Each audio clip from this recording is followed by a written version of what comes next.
You're now listening to Sound Talent Media. Check out more shows at soundtalentmedia.com.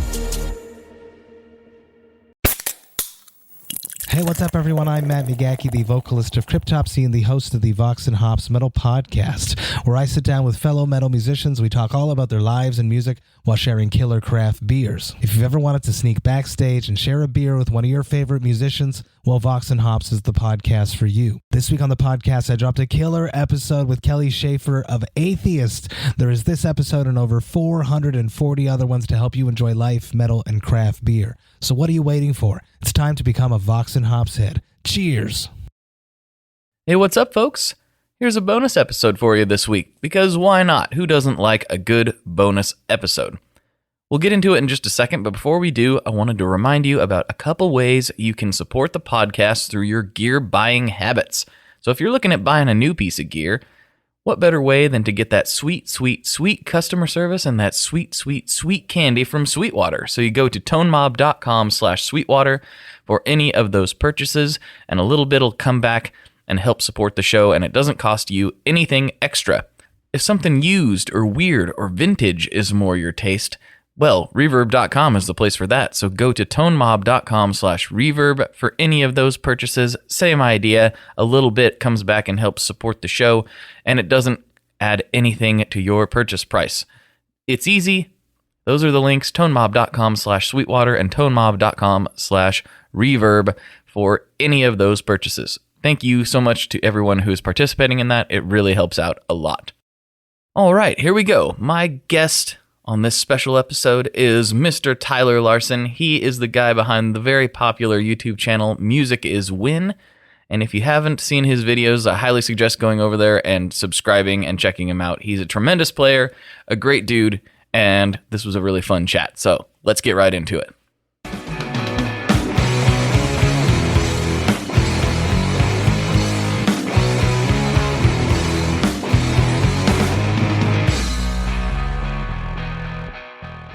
Hello, everyone. Welcome back to another episode of the Tone Mob Podcast, the show about guitar tone and the people behind it. I'm your host, Blake Weiland, and with me today, I have Tyler Larson.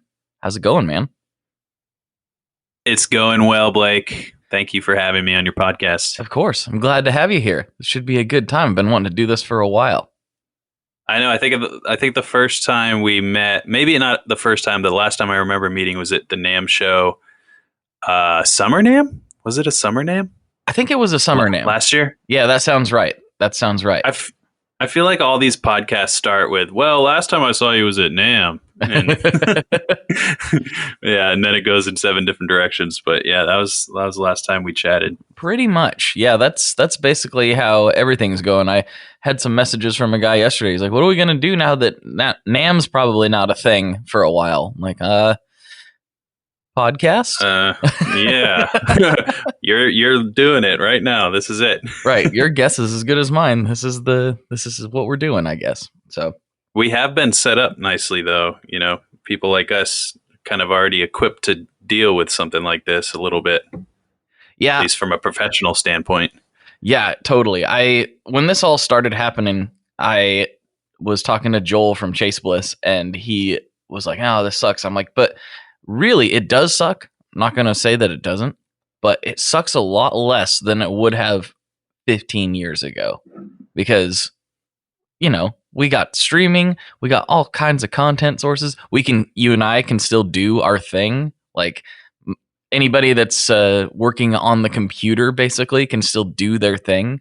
Whereas like 10, 15 years ago, you're hosed. You're just going to be by yourself. It's kind of cool because I've been catching up on stuff I always wanted to, you know, have in my life. And it's sort of like there's certain people, whether it's through streaming movies or TV or YouTube or just content creators that I sort of hang out with now. Right. They don't know I'm hanging out with them, but like they're in my house a lot. You know what I mean? So it's been a good way to combat the weird loneliness that can come with being stuck inside a lot. Absolutely. Well, you're a big part of that for a lot of people. So, you know, let's get into your story because I'm actually not all that familiar with it. I just know that one day I came across some viral videos of this dude shredding around on his guitar and started following you. And here we are today. So how did you get started with the whole YouTube thing? When did you first pick up guitar? All that jazz. Well, those are two completely different times in my life. The YouTube thing, it's sort of not that interesting. It's just I saw some guitar videos on Facebook in like 2014 maybe, and it was just some guy playing along to a backing track in the styles of a lot of different guitar players. And I bet a lot of people would recognize this video. I don't know where to find it now, but I bet it would come up if you search for it. Just a bunch of different styles over the same track. And I was like, I bet I could do that.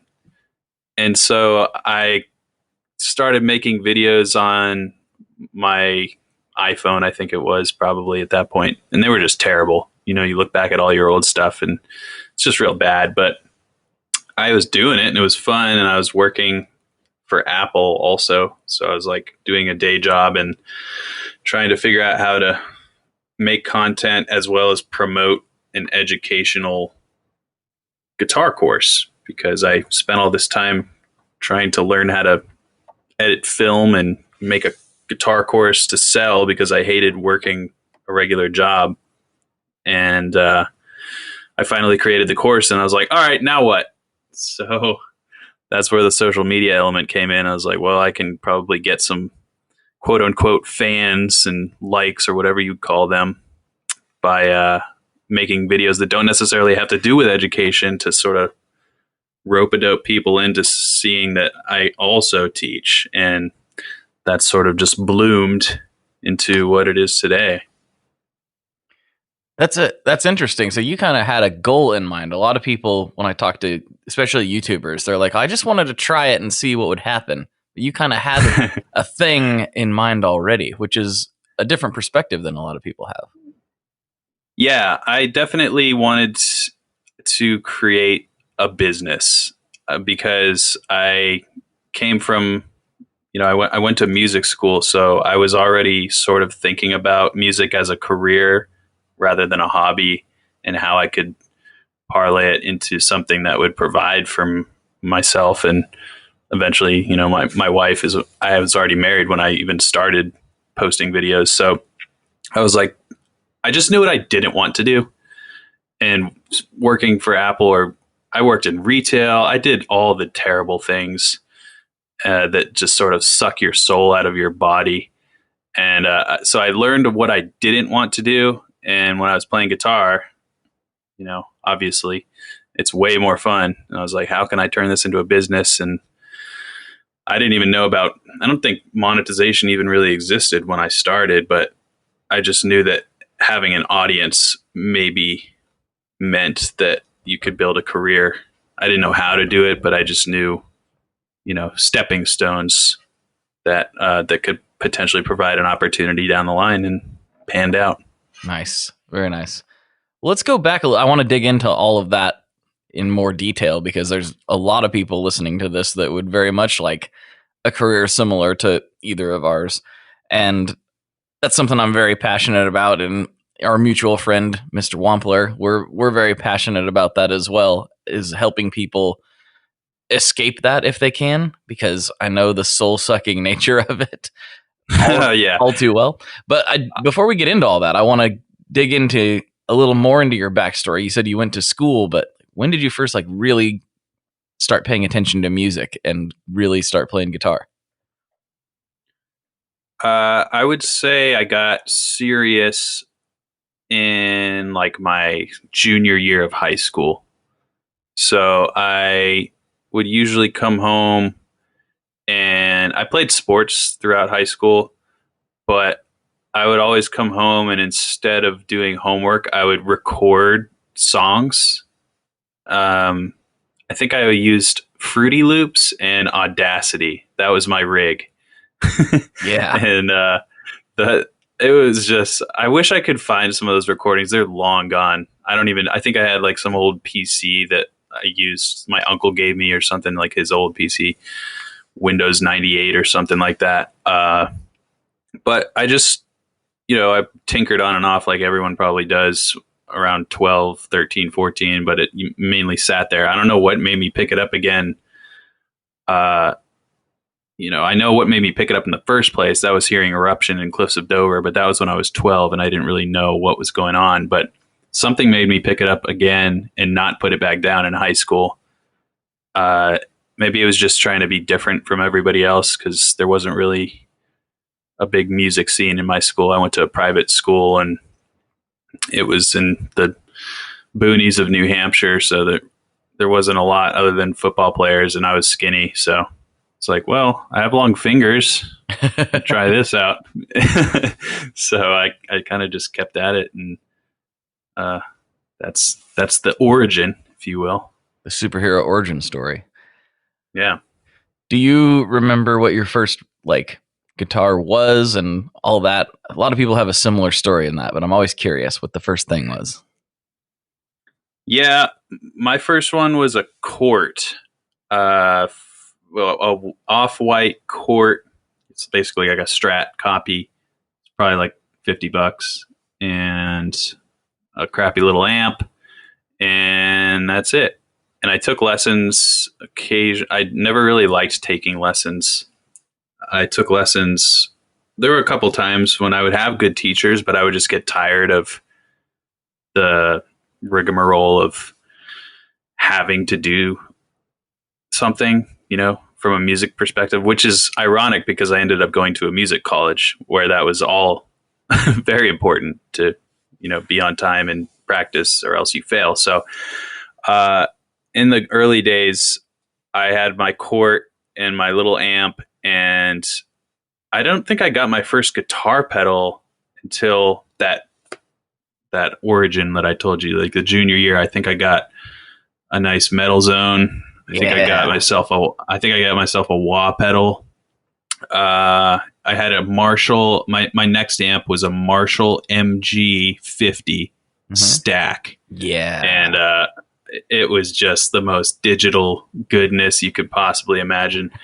And I played like in my garage. My friends played their crappy guitar and amp, and my other friend played drums terribly, and it was all terrible, but it was all great. And that was actually the first time I filmed something. Oh, yeah? I had my uncle's camcorder and I filmed. So it was always, filming and music always kind of went hand in hand, which is interesting because there was no landscape of YouTube or anything back then. MySpace was like brand new and there was no video aspect to speak of. So it was always something I wanted to like capture and look back at and things like that. Yeah, I remember the first time I thought about uploading a video to YouTube. It was like, if I'm remembering correctly, it was a long time ago. It was like, okay, you can upload it. It's going to take whatever, like 3 hours or 4 hours, and it'll be processed, and maybe it will be available tomorrow. Like something like that. I now it's like, instant compared to that. But that's what I remember, it taking a long time to actually process and be uploaded to where people could view it. Is that accurate? Do you remember those days? I mean, I never even uploaded anything. Okay. I just would record stuff and have it and watch it later. And I don't know, it was like this weird intravenous shot of nostalgia, but the nostalgia was only like 24 hours old. I don't know. It's a weird thing. I'm a big fan of like home movies and stuff like that, where you look back on stuff and, things that you've forgotten. And it's sometimes I have, hard drives full of old, terrible music, but every now and then, like maybe once a year, I'll sift through it and be like, oh yeah. And that's why I like music. It sort of transports you a little bit, not to sound cheesy, but I just really enjoy the feeling that it gives you. Who are some of your favorite artists at that time? You mentioned a couple early on before you got serious, but when you really got serious, who was inspiring you? When I got serious playing guitar, it was all the staples, like Jimi Hendrix, AC/DC, Led Zeppelin, and Metallica. I would say those are the big four.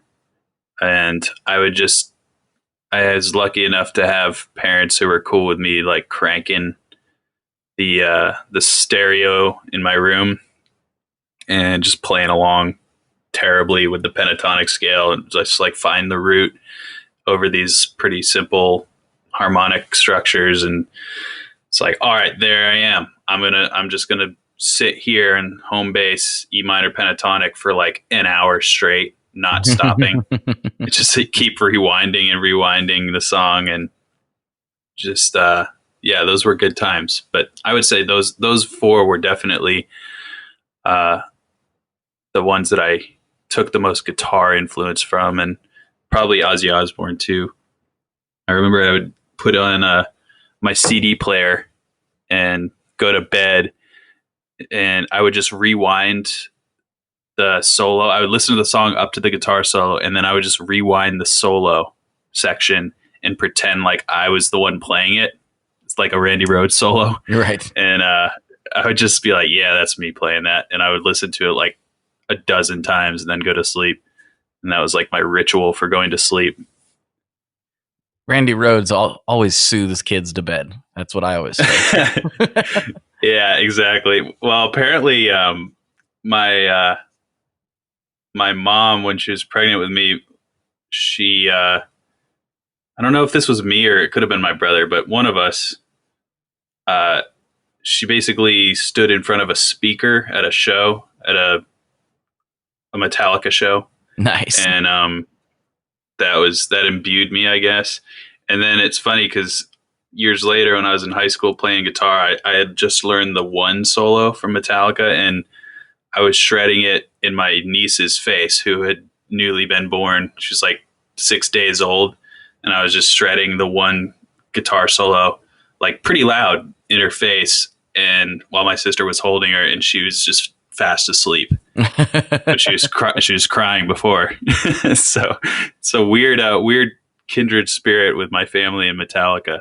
I love it. Yeah, Metallica is a big one for me. I went from like basically 90s country to a little bit of alternative rock that my friends were introducing me to, all of a sudden to Metallica, and then it was just like a deep dive into heavy stuff from there for me. And my parents didn't really know what to do with it, but they were okay with me, cranking System of a Down and Unearth and all this crazy stuff. So, even though they hated it, I appreciate them for it. It's totally outside their wheelhouse. You have to pay homage to the people who gave you your music at that age. They could have given you terrible music, or like allowed you to not allowed you to listen or something like that. So I'm happy that my dad and my brother and sister and mom, they all had good taste and exposed me to many things. It's very important. I'm trying to help my kids along the journey as well, without being that musical version of the pushy football dad. It's a weird fine line that you try to walk. I'm like, here is some metal, and here is some this and that, and I don't know, but it's a weird line to walk. I definitely want to try to inspire them, but I don't want to shove them into it if it's not something they're passionate about. It's weird because both my wife and myself are very huge music fans, and our kids are so young, we don't really know if they're going to be yet. It's kind of a strange thing to try to do. You just have to give them the option. I think people have asked me, like, how do I get my son to start playing, or my daughter to start playing guitar? I'm like, you don't get them to. You just like, you can buy them a thing and a guitar or whatever, but like, you don't force them.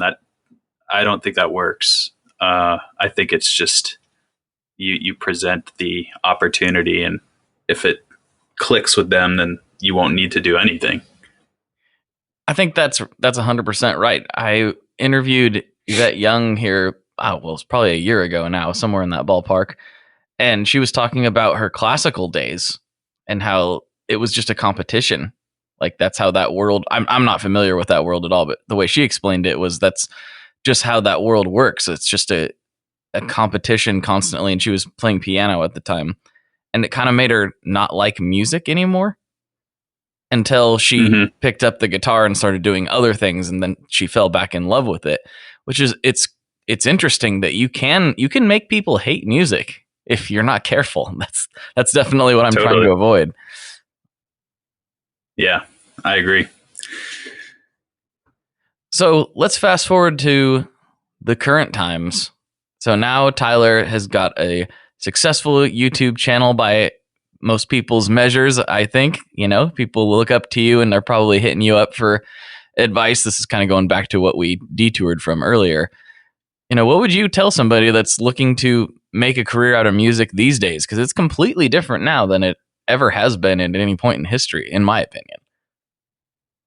Oh, yeah. And that's part of the difficulty of telling somebody what to do, is because I'm constantly, learning and adapting as well. So the most difficult thing, I think, for musicians is just getting started in this world, because if you're not used to being in it, it can be almost like learning an instrument again. It's just completely new and discouraging, and you don't know why you're doing it sometimes. And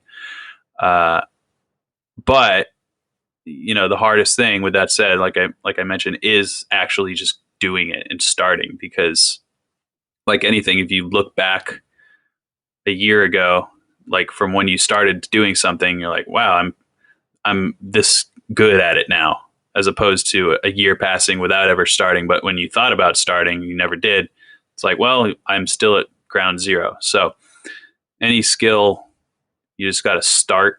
And especially with this landscape, I think it's important to dive in blind a little bit. As far as the passion goes, you just have to be passionate about what you're doing.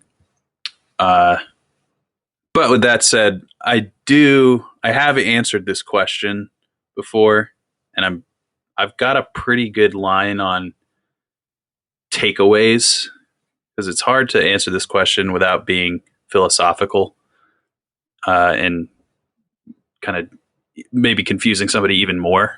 Okay, all right. We'll try to see what we can do here. And you can fill in the gaps too, because you're in the same space. So I would say there's really 3 keys to success that I've found, and they're consistency, quality, and authenticity. And my definition of consistency is basically for you and your audience, whether or not you have one yet. You kind of have to think like you already have one. But if you have a consistent publishing schedule, which is your content, how much content you put out, that's critical, I think, because it keeps you accountable. And for your audience, like I said, whether you have one or not, it establishes expectations. And I usually tell people to start, assuming we're talking about YouTube here, I'd recommend a video per week, but I always tell people to bank at least 5 or 10 videos before you even launch your project or your channel or whatever. And that keeps you from pouring your heart and soul into a video or two and blowing it out. And then on that 3rd week, you hit this huge writer's block or your creative wall or whatever, and you get discouraged and you kind of waste all the momentum you may have been building with your audience or yourself. Your mentality could be affected negatively. So you should just be honest with what's reasonable for your output and kind of set the bar there. And once you set that schedule, you have to commit to it. That's the hardest thing to do. So that's consistency. And I think that's the most important part. I would agree with that. I have told a lot of people that one of the biggest mistakes I made with this podcast go early on was I had been consistent for a while, and then life happened. I was working a full-time job at the time, and basically 2 full-time jobs at the time, and I couldn't keep up. I got to a point where my schedule wouldn't allow me to get interviews in, and I kept thinking, okay, I'm going to get one in this week. I'll crank it out. And eventually those weeks turned into months. And so it went like 3 months without an episode. And who knows how many people I lost during that point, because I've talked to listeners that are current listeners that remember those times, and they said, oh yeah, we thought you were done. Like, we thought you quit. And so there's probably people that like just never came back because they thought it was over. And that's bad, because I was really building momentum at that time. You know, I should have, at the very least, there was really no avoiding not having the episodes come out, but at the very least I should have posted something saying like, I'm not done. I promise I'll be back. You know what I mean? Like, yeah, it would have been really easy to do. I just kept thinking, okay, I'm going to get an episode this week. And I just couldn't do it. And so consistency, I think, is almost the most important thing. I think you hit the nail on the head. Yeah, it's just hard. It's a grind.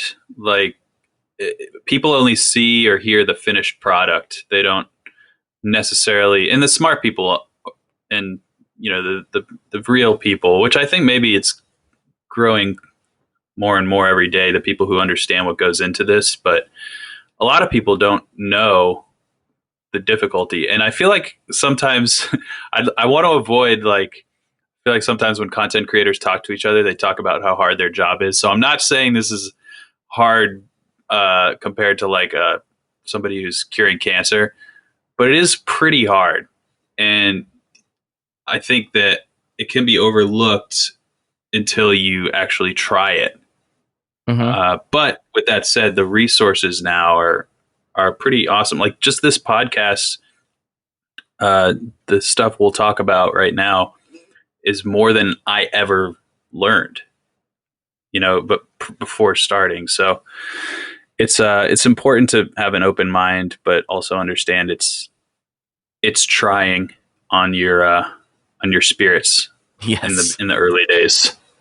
It is. And I always try to, this is a difficult thing because, like, coming from the blue collar manual labor world, you know, I would hear myself in 2020. If I was listening to myself back then, I'd be like, dude, what you do is not hard.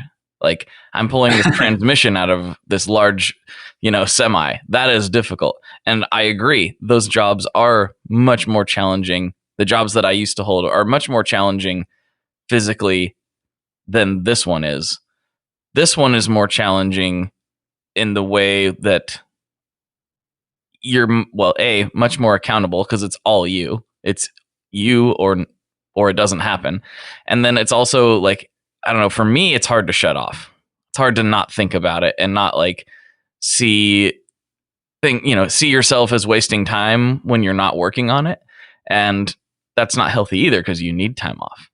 You need to take a break once in a while, but it's hard not to once you get into the space. So when I say this job is difficult, I recognize that it's much easier and much better for me mentally than my old jobs were, but it's just a different kind of difficulty when I say it's hard. I guess it's what I want to preface it with in the most verbose way possible. Indeed. And I hear you on that. I have found that by measuring viewership and other different metrics, you know, at this stage, I have found that taking breaks is actually more conducive to healthier performance of your content and your body. So, like, you know, when you get on a roll, you want to keep that endorphin buzz hitting. So you feel like you want to keep working, and, you know, your business is always in your pocket. It's your phone. So 100%. You always have, you can't punch a time clock in this job. So for better or for worse, but I have found that disconnecting for a day or two at a time, which would have been unheard of for me. It's like, I have to post like this much and I got to do this, that, and the other. It's actually, it hasn't had any negative impact. If anything, it's been better. So that's just, you know, from one person to another who's also in the world. Sometimes it's overlooked, but I can say to go back to those 3 points I was talking about, the quality. So I said consistency, quality, authenticity. The quality is the technical side, and that's something that people shouldn't stress over too much in the early days. Uh, it's basically the only way to improve that area is to keep making stuff, keep making content, and learning from the inevitable mistakes. And like I mentioned at the very beginning, looking back on old content is just like, ugh. but and it's so funny because that stuff comes up when people are looking for stuff. Still, those are some of my most popular videos, is the real old ones, and I'm just like, oh, that's their first impression of me. Okay, well, it's fine, you know. Right. But I think people find their voice and their rhythm in time. But again, just like starting is pretty difficult. So, authenticity is really the passion. That's the thing that keeps it going, that kind of fuels the consistency, which usually isn't an issue, I don't think, for most people who have been successful. It's more of like a self-awareness heat check, which is like your on camera or your on mic appearance and behavior. So I talk into the mic or I talk into the camera exactly how I'd talk to someone in person. And I think that comes over time. And if you're not yourself, people know. Yeah. They can see it. They see right through the fake stuff. And I don't think there are any inauthentic, successful content creators. I think there are like some terrible people, or like, people who are just D-bags who've found success on YouTube and social media, but they're also that way in real life. So it's like the truth of authenticity, I think, is important to recognize. Yeah, I mean, I've people who've met me at NAMM and other places have noticed, like, if anything, I'm nicer on the internet than I am in real life. Not that I think that I'm a mean person in real life, but I'm definitely like more down to like, clown around in real life. Yeah, me too. And like, make fun of each other and all that stuff. I just feel like there's so much negativity on the internet. I don't really want to be a part of it. So even if it's a joke, even if we're just making fun of each other, of course, Wampler and I will make fun of each other on Chasing Tone all the time, but we've got that rapport online at this point that people understand that it's not real, like actual meanness. And so I've always made a really strong point, and I feel like you have too, to like not put out like just, there's people who like to be talking heads and just trash talk things. Like, this album came out and I think it sucks because of this and this and this. And I'm like, I don't know. I know those get clicks. It doesn't appeal to me at all, if that makes any sense. Yeah, it's hard. I don't think that is very successful these days. I think maybe there was a time when it was cool to be, bashing on someone, especially in music where it's so subjective. Mm-hmm. It's hard to make fun of people in the music community, but still be likable. Like, I've made a few videos in the past where they're definitely tongue in cheek, but the only people I'm bringing down, if you want to even look at it that way, are people who are so wildly successful that, one, they'll never see that video, and even if they did, they wouldn't care because 1,000 million worse things have been said about them. Right. And so I still kind of treat it like they'll see it. Like, I've made videos about Taylor Swift or things along those lines, and I'm never disrespectful. I think it's more about like creating humor that guitar players will understand, that's sort of tongue in cheek. But at the end of the day, I also am like, yeah, so anyway, you're the most popular artist on the planet. Right. It kind of goes back to the people who don't know what it takes to build a YouTube channel or create a podcast that's successful. I am aware what it takes to be that level. I don't have what it takes, but I'm aware of what it takes.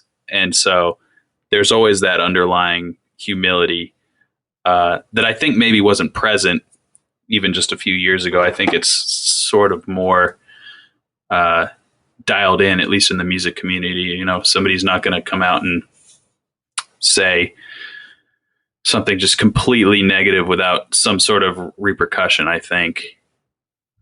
I think that the music community as a whole has realized how intertwined we are, and B, how similar we all are despite like glaring differences.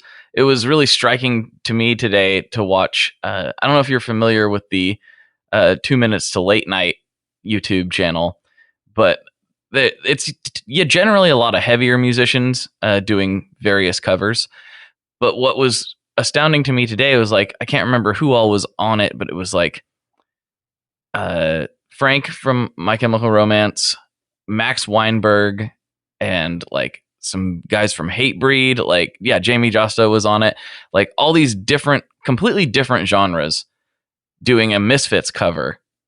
And it was like, wow, like all of these artists came together from completely different spaces. Like Max Weinberg, like, and Frank, like what's going on? I think everyone's realizing that we're all just kind of, you know, different wings on the same bird, for lack of a better term. Like we're all just trying to do this creative endeavor, and even though the results are wildly different, we're all trying to do basically the same thing. Yeah, and that is a crazy compilation of people. It is. I would never expect, and especially that cover, like that. Usually, when a strange group of musicians gets together, they do like a quote unquote standard, like a Beatles song or a Hendrix song or something like that. That's funny. They went with a Misfits song. Yeah, I mean, it's not surprising for the channel, but it is surprising mostly for Max Weinberg, I think. Oh yeah. Well, that dude. Who was he on? Conan? Was that where I first saw him? Was it Conan or Leno? I think he was with Leno first. I can't remember. He's such a prolific drummer. I just remember seeing him on one of the late night shows. Yeah. And he was the first musician I was like aware of, and because it was the Max Weinberg 5, right, or something like that. Mm-hmm. But yeah, they're great. All those musicians are great, and I don't know. Now I'm gonna have to go look that up. It's a fun series. They do a lot of funny things. It's like kind of a tongue in cheek situation, but generally the performances are pretty awesome. So it's fun. Nice. I just saw it today, and I was just like, wow, this is just such an odd group. But it's weird that we kind of went down this train of talking, because I think that it used to strike me as weird when you'd see festivals with bands and artists that didn't seem to fit together. And the more and more festivals have became a thing, well, they were a thing, the more disjointed they seemingly got. It was like Beyonce and Metallica. Like a what? We're doing like we're doing a what? Is there a Beyonce and Metallica? I don't know. I was being dumb there, but there's definitely, hip hop artists and metal artists and indie bands and all playing together at the same festivals these days. At least, pre-COVID. Yeah, well, that reminds me when James Hetfield did the country thing for like a second. He did. And everyone's like, he can sing. He did country? And, when did he do country? If you look up James Hetfield CMT or something like that, I'm sure it'll come up. But he was singing some country, man, and he had a nice, growling, rich, luxurious voice. That sounds fantastic. I think it was maybe around the Load days when they were kind of coming into the pop realm a tiny bit. But yeah, his voice is unbelievable. Like people were just thinking, oh, metal singer, you can't actually sing. But a lot of people don't realize that the singers are actually singers, even though they're screaming or yelling or, screaming. I don't know. There's some amazing vocalists who don't necessarily get put in the same conversation as a traditional pop singer or whatever you want to say. Oh, 100%. I personally think that artists in the metal realm are some of the most talented on the planet. And I've heard people make arguments on the guitar playing side that if classical guys like Bach or whoever were around now, they would probably be playing metal. And I can't really argue with that. That seems like if you listen to some of those classical compositions, they have more in common with some of the crazy metal stuff than they do with pop music for sure.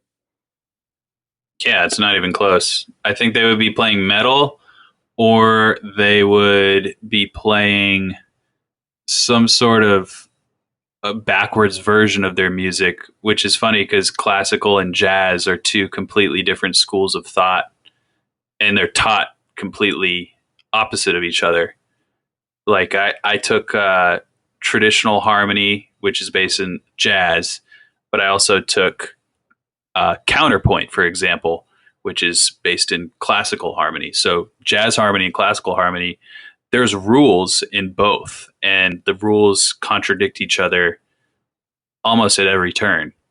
So I think maybe classical musicians would have basically peaked, I mean, Bach did Right. peak. So like he would have been like, all right, cool, did that. Now what? And he would have gone on to be like some insane jazz pianist, or he would play like the trumpet or something. Be just like a jazz guy in New York City. As somebody with literally zero formal training, I understand the concept of harmonies and stuff, but what do you mean that they follow different rules? Now I'm very intrigued. Is there any way you can condense this into a digestible bite-sized portion?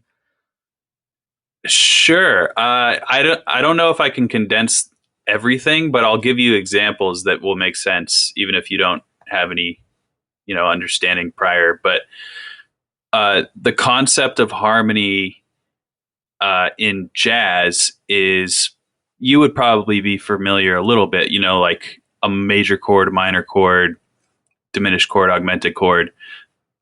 That in jazz and that in classical are the exact same thing. All the notes are all the same, but the way in which you construct harmonic progressions or chord progressions, there are rules. And in a place like Berkeley, where I went to school, you will literally fail a test if you don't follow the rules when you're assigned to write a piece of classical counterpoint, for example. So the rules is where I won't bore your audience with this, but one rule, for example, is understanding parallel intervals, such as parallel fourths and parallel fifths, and when they're allowed and when they are not allowed. And this is obviously subjective, but it's the furthest thing from subjective as music can get because of the classical element, the snooty nature, if you will. So you can literally write an incorrect piece of music if you're assigned to write in a certain style of classical harmony in a higher education learning institution. And that obviously applies to writing for orchestras and things like that. And I think the rules stem from the way whoever invented these rules heard music and was like, I don't like that sound. So that's, in a nutshell, classical harmony is like rigid and, kind of the fundamentals of chord construction are key, and no pun intended there. But I think the jazz harmony is a lot easier, and that's why it's sort of the more adopted style of harmony among musicians, and that includes rock and metal. Jazz harmony is what you would be familiar with, and what maybe your listeners are more familiar with, where you have a various extensions of chords, but there really aren't rules. They're just suggestions. So you don't really want to play a flat third over a major chord, but you can if you do it in a way that is musical and makes sense, and also that you can kind of understand why you did it and that you resolve it in a certain way. Uh, so I'm getting a little into the weeds, but the difference in jazz and classical is jazz, you can manipulate things and it's a little bit looser, and classical, it's pretty black and white, and the voice leading elements, if you're writing for multiple voices, that's where you can get hung up and write incorrect notes and get slapped on the hand with a ruler. And it's all, you kind of have to know the rules before you break them. That's what Bach did, and that's why he's the best ever, is because he knew all these rules and then he would totally break them all. And he's like the only one who's allowed. Like, he would have these parallel minor seconds that would happen over little passages, and then they would come back down into the rules and then go out of the rules. And so basically, you got to be a famous composer who knows the ins and outs of all these contrapuntal vernacular and all these things before you can become Stravinsky or something like that. That's interesting. Is there I'm not sure what the word is. Well, is there sort of a competition somewhere like Berkeley, or a hierarchy somewhere like Berkeley, where it's like the jazz guys are over here and the classical guys are over here, and they both kind of look sideways at each other? Is that a thing? I wouldn't say in the guitar world it is, but I think it could be there as far as instruments go. So, like, the guitar players are always looked down on. Guitar players are the bottom of the bottom because of all the effects and the lack of understanding of harmony and what the hell we're doing. Yeah, that's me. You can be absolute. Yeah, I mean, you're not the only one, and by the way, there's nothing wrong with that. It's just like, it's a discipline that people have. It's sort of like, it's sort of classical music. Sort of reminds me of golf, where you have to know all the rules, and if you don't play by the rules, or you do something that's not in the etiquette of golf, everyone will be like, what the heck? What is that guy doing? And it's sort of that same reaction, I would say, or snootiness or aloofness that maybe classical musicians, and I'm not saying all of them, I'm not speaking for them all, but my experience has been some classical musicians are like the best people ever, and they can play anything. And then there's some who can also play anything and are the worst ever from a musical perspective. Good people, but they're just very set in their ways when it comes to their craft, which, it's just passion, but I don't think any one genre is more pure than the other.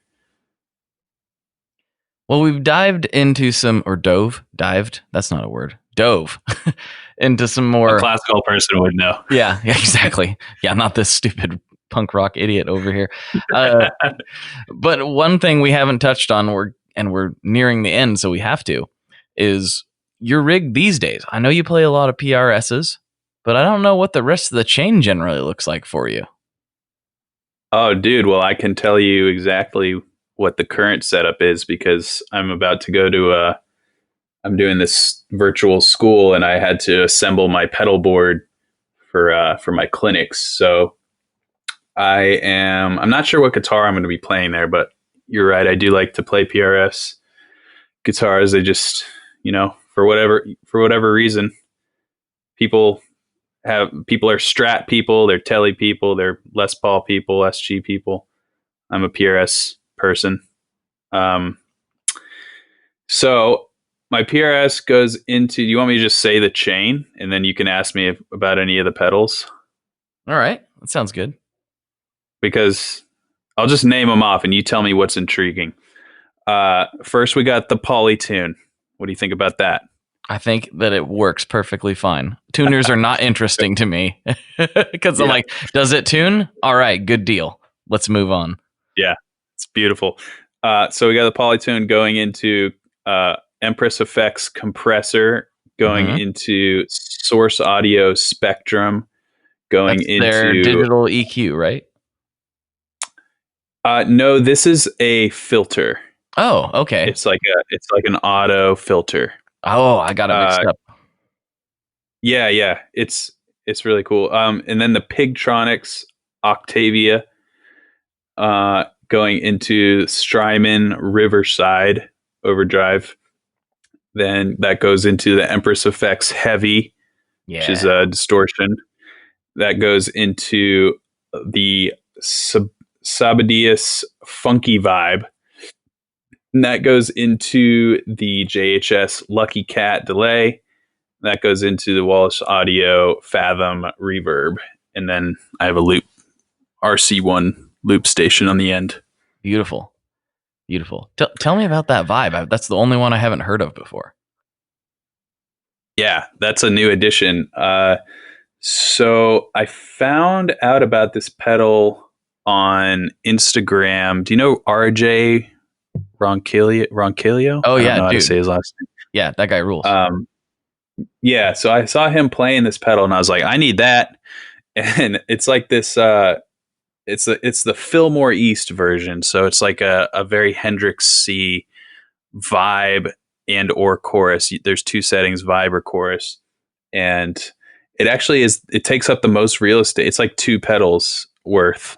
So it's a pretty big sacrifice to put it on there, but it just sounds so cool. And it's just the sound that you turn on that puts a smile on people's faces. And I feel like everyone should have at least one pedal on their board that does that. That's sort of like the crowd pleaser. And it's just like it identifies a certain era of rock music. And it's just so familiar sounding that I have it on there for that reason. And I'm just like a massive Hendrix nerd. And it makes me feel little Hendrix vibes in my fingers. And yeah, so that's that pedal. It's a old school kind of late 60s vibe circuit. Very cool.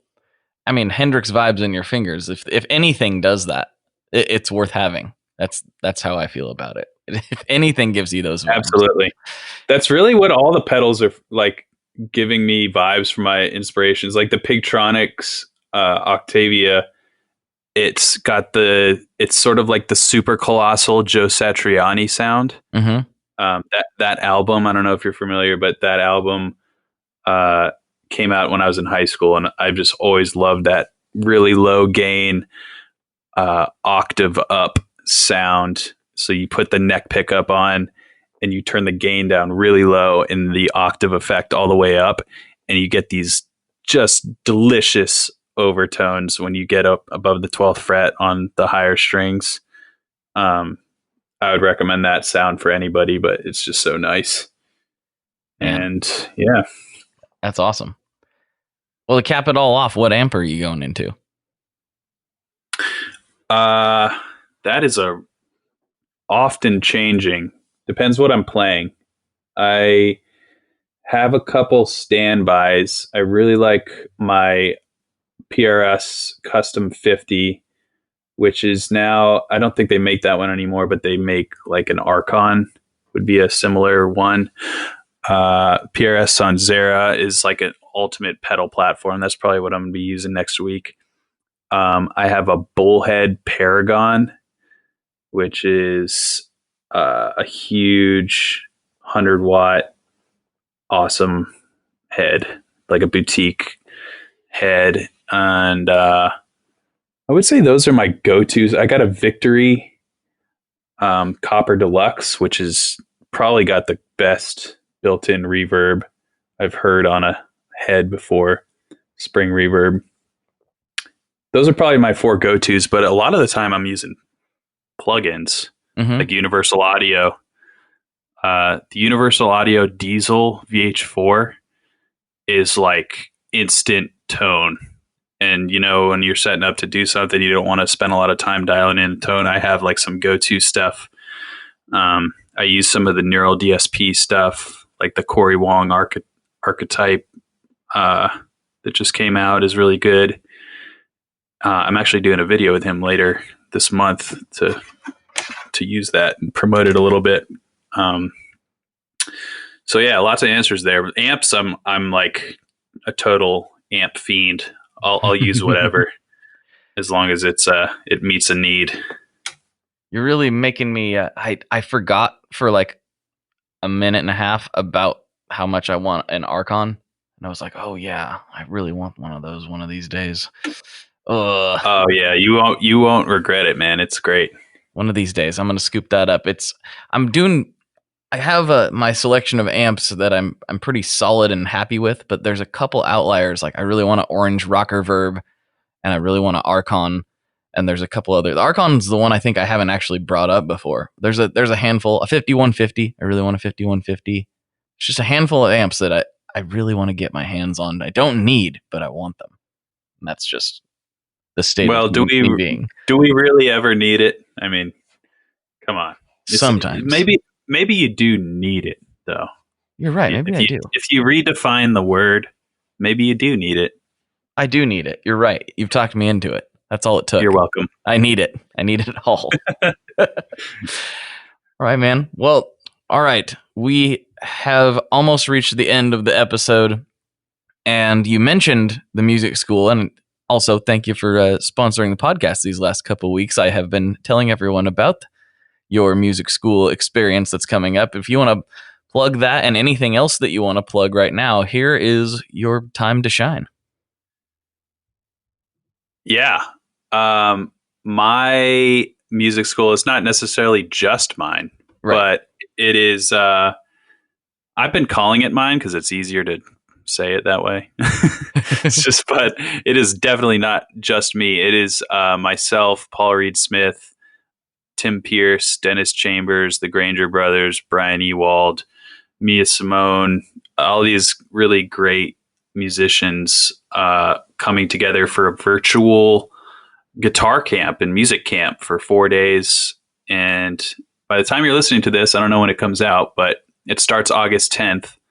And you can just go to MarylandHallMusicSchool.com if you'd like to register. And you don't have to be there for any of it, really. Is your registration gives you access to the whole live stream indefinitely. So if you have to take a break or you're working or whatever, you can still enjoy all the knowledge. But it's like 4 8-hour days of sessions and clinics and guitar giveaways and lots of fun stuff. So I'm really pumped about it. This is the first time we're doing it virtually, and I'm working real closely with Paul on it. And that's kind of crazy and cool because I bought my first PRS when I was in college with all the money I saved up, and now I'm working with him. So it's pretty cool.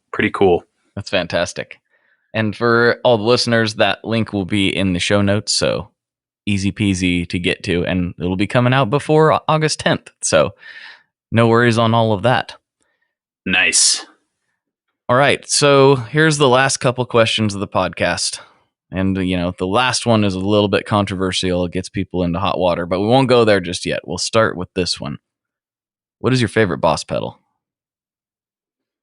Ooh, I'm not, I don't know if it's my favorite one, but it's the first one that came to my head, the Harmonist. Oh man, it's such a cool pedal. Yeah. May not be my favorite, but oh man, I've had a lot of fun with that pedal.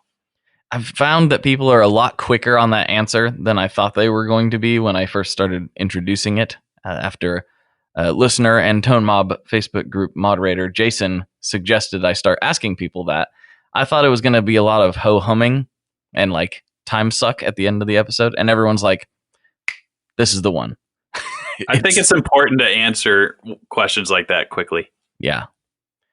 All right. Here is the last question. What is your favorite kind of pizza? Pepperoni, but the pepperonis have to be nicely crisped. I don't like floppy pepperonis. I don't like floppy pizza.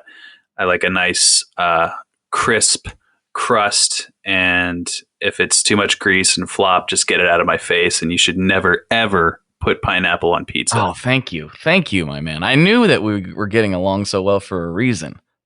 That's a great answer. Should be a sin. I'll sell all my guitars and I'll smash all my guitars before I eat pineapple on pizza. Oh, there you go. That's a There's bold your statement. sound clip. I'm going to take that sound clip for sure. That's awesome. Since you're in Nashville, I got to ask, have you ever been to 5 Points Pizza or heard of it? 5 Points, I have been there, but let's just say I had a few adult refreshments prior, so I can't give it an accurate rating, but I do remember enjoying myself. It's one of my favorite spots in the country is 5 Points, so you probably did enjoy yourself. I really liked that pizza a lot. So, adult refreshments aside, you probably did have a good time. You probably enjoyed your pizza there. I'm gonna have to go back now. Yeah, man. I think it was right in the path of the tornado and somehow didn't get obliterated. Is my understanding. So I'm like, if that isn't like a sign of something, I don't know what is. Yeah, the pizza gods were looking down fondly. There's another one I've heard that's really good called Joey's, but I've never been there, and that's also in Nashville. I've never been there, but I've heard it's really good New York style pizza. So I've been here for a year, and I'm still trying to find all the spots, but Mafiosa's is my go-to now. Nice. Ooh, I've never heard of that one. Nashville's my home away from home, so I look forward to going back soon. Well, we'll eat pizza when you come. Absolutely, 100%. Man, Tyler, thanks so much for coming on. Thanks for everything that you do. You put a lot of goodness out into the world, and a lot of people enjoy it. So, much appreciated. Thank you, Blake. I appreciate you having me on your show, man. Absolutely. All right, everybody. For Tyler, this is Blake, and as always, folks, good luck and good tones. All right, there you have it, folks. I hope you enjoyed this episode, and if you would like a little bit more, there's, of course, some more on Patreon, more with Tyler and I talking about stuff. So, yeah, you can go over there. It's at patreon.com/tonemob. For as little as $5 a month, you get extra episodes delivered to your ears every week. So if this nonsense is something that you enjoy, there's even more over there for you. And by going ahead and subscribing over there, you get access to all the back catalog. And we're like at 90-something episodes. I don't even remember. I'd have to go back and count. There are so many hours of content over there on Patreon. So that is the place to go. Also, don't forget to check out the Maryland Hall Music School. That link is in the show notes for that stuff. And also check out Tyler on YouTube. Thanks so much for hanging out with me yet again. I hope you enjoyed this little extra episode, and I'll be back with you real soon with some more of that good stuff. All right, later.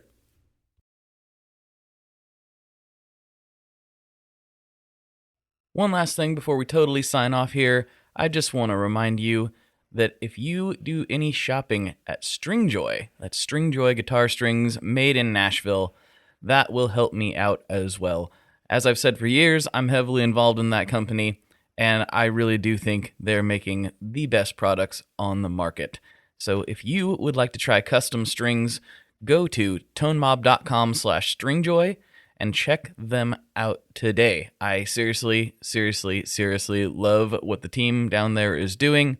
I help them out with all kinds of things, and by you supporting them, you are also supporting me as well. And hey, you need some strings, so why not get some custom strings just for your guitar and playing style? Again, the link for that is tonemob.com/stringjoy, and that will take you right to their website, and you can do all your shopping through there, and that will help everyone involved out. So thank you very much. Talk to you next time. We are brought to you by the wonderful folks at Gun Street Wiring Shop. Yes, Gun Street Wiring Shop. I've talked about them before. I used to say based out of Bend, Oregon, but guess what? Sean moved to my neck of the woods. Sean's in Portland. Sean is awesome and has helped me with a bunch of stuff lately. And if you have wiring needs for your guitar, he can help you too. If you want to get weird with it, he can get weird. If you just need to spruce things up a little bit, there's your guy. He takes all the guesswork out of doing your guitar wiring, and he makes it simple, and his customer service is top-notch, and I can't say enough good things about Gun Street as a company. I really respect Sean and what he's all about, and the product is top-notch. I've got 3 different guitars that now have Gun Street harnesses in them, and I could not be happier. So go to gunstreetwiringshop.com and check them out.